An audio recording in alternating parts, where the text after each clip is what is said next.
तुम्हाला माहिती आहे का, भारतात महिलांना राजकारणात योग्य प्रतिनिधित्व मिळावं यासाठी एक मोठा निर्णय घेण्याचा प्रयत्न झाला होता, पण तो पूर्णपणे स्वीकारला गेला नाही.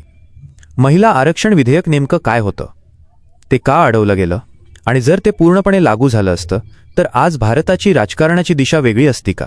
आणि सगळ्यात महत्त्वाचा प्रश्न, जर बाबासाहेब आज असते तर त्यांनी या विषयावर काय भूमिका घेतली असती?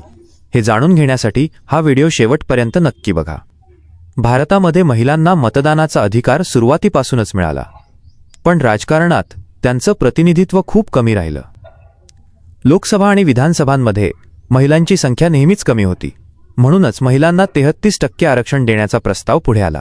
हा प्रस्ताव म्हणजेच महिला आरक्षण विधेयक. याचा उद्देश काय होता?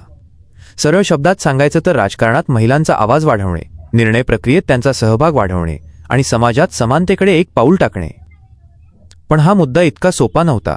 जेव्हा हे विधेयक संसदेत मांडलं गेलं तेव्हा त्यावर जोरदार वाद झाला. काही नेत्यांनी याला पूर्ण पाठिंबा दिला, तर काहींनी याला विरोध केला. विरोध का झाला? कारण काही लोकांचं म्हणणं होतं की या 33% आरक्षणामध्ये ओबीसी, एससी, सेंट महिलांसाठी वेगळं आरक्षण असायला हवं. त्यांचं म्हणणं होतं की जर थेट आरक्षण दिलं तर फक्त काही विशिष्ट वर्गातील महिलांनाच फायदा होईल. म्हणूनच आरक्षणामध्ये आरक्षण ही मागणी पुढे आली. यामुळेच संसदेत अनेक वेळा गोंधळ झाला. कधी कधी तर हे विधेयक मांडतानाही अडथळे आले. काही वेळा ते पास होण्याच्या जवळ आलं, पण पूर्णपणे लागू होण्यास उशीर झाला. मतदानाच्या वेळी अनेक पक्षांमध्ये मतभेद दिसून आले. आता इथे एक मोठा प्रश्न उभा राहतो.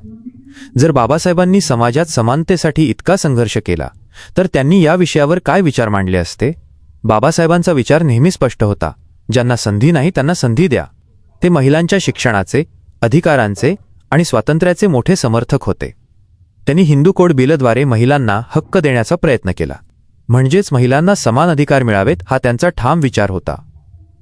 म्हणून जर आपण बाबासाहेबांच्या विचारातून बघितलं तर महिला आरक्षण ही कल्पना चुकीची नाही, पण त्याचवेळी समाजातील सर्व स्तरांपर्यंत त्याचा फायदा पोचायला हवा.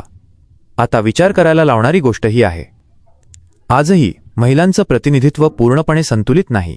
मग प्रश्न असा उरतो, आपण खरंच समानतेकडे चाललो आहोत का, की अजून खूप लांबचा पल्ला गाठायचा आहे? पण ही चर्चा इथेच थांबत नाही. कारण महिला आरक्षण पूर्णपणे लागू झाल्यानंतर भारतातील राजकारणात नेमके कोणते बदल होऊ शकतात आणि त्याचा समाजावर काय परिणाम होईल याबद्दल मी पुढच्या व्हिडिओमध्ये सविस्तर सांगणार आहे. जर तुम्हाला अशा सामाजिक आणि ऐतिहासिक विषयांवर सखोल माहिती हवी असेल तर चॅनलला सबस्क्राईब करा. व्हिडिओ आवडला असेल तर लाईक आणि शेअर नक्की करा.